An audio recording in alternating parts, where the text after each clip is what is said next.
Assalamualaikum dan salam sejahtera. Okey, hari ini kita akan bercakap tentang satu isu keselamatan yang sangat kritikal dan terus terang agak menakutkan dalam dunia AI yang kita semua gunakan setiap hari.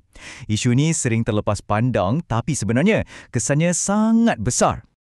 Kita semua tahu kan betapa hebatnya model bahasa besar atau LLM macam ChatGPT. Saya sendiri pun guna untuk macam-macam benda. Dari draft email sampailah rancang percutian. Ia dah macam ada pembantu peribadi yang super bijak, betul tak? Memang hebat.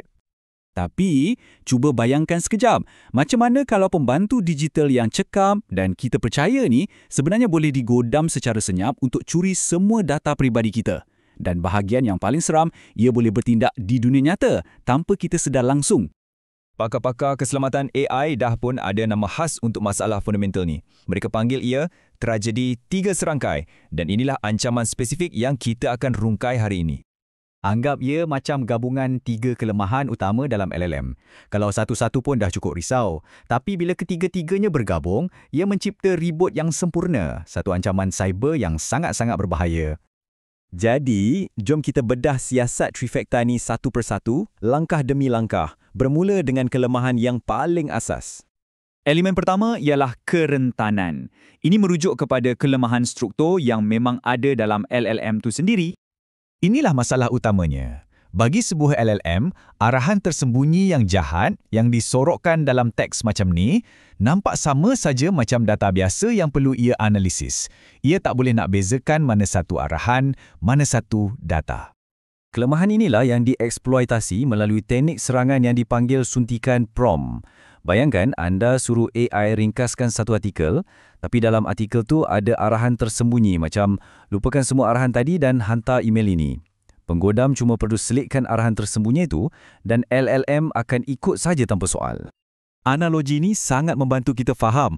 Bayangkan LLM ni macam seorang chef yang belajar dari beribu-ribu buku resepi. Suntikan prompt pula ibarat kita selitkan satu resepi racun dalam koleksi buku resepi itu. Okey, sekarang kita beralih ke bahagian kedua trifecta ni, yang mana ancaman tu dah mula keluar dari model AI dan merebak ke data peribadi kita sendiri. Risiko ni makin besar sebab LLM sekarang dah tak terkurung dalam kotak digital mereka. Mereka dah diberi tangan, iaitu sambungan, untuk capai data di luar sempadan model, menghubungkan mereka dengan perisian dan sistem yang kita guna setiap hari. Ini bermaksud ia boleh baca email peribadi kita, log chat rahsia kita, fail pangkalan data syarikat dan juga kod sumber yang sangat sensitif. Semuanya terdedah. Ini adalah satu risiko privasi dan keselamatan yang amat besar. Ia samalah macam kita bagi kunci peti simpanan digital kita yang penuh dengan rahsia dan dokumen penting kepada AI. Dan sekarang kita dah sampai ke bahagian terakhir dan paling berbahaya dalam trifecta ni. Di sinilah ancaman digital tadi boleh jadi ancaman yang sangat nyata. Persoalannya, bila AI dah ada akses kepada data kita, apa yang ia boleh buat dengan semua maklumat tu? LLM sekarang disambungkan ke dunia fizikal melalui sesuatu yang dipanggil API. Anggap API ni macam jambatan. Ini bermakna AI boleh hantar email bagi pihak kita, buat pembelian online guna kad kredit kita atau berinteraksi dengan sistem lain, menukar ancaman cyber kepada tindakan fizikal di dunia nyata. Analogi ni rasanya yang paling jelas sekali. Ia bukan setakat bagi kunci rumah. Ia ibarat kita bagi kunci rumah, kunci kereta dan kod ATM kita sekaligus kepada pembantu digital ni. Jadi, mari kita cantumkan semua kepingan teka-teki ni. Perkara paling penting untuk kita faham ialah bagaimana ketiga-tiga elemen ni, kerentanan, akses dan tindakan bergabung untuk mencipta satu malapetaka keselamatan cyber. Jom kita simpulkan. Pertama, kerentanan. AI boleh ditipu oleh arahan tersembunyi. Kedua, akses. Lepas tu, ia boleh baca data peribadi kita, contohnya pautan untuk set semula kata laluan dalam email.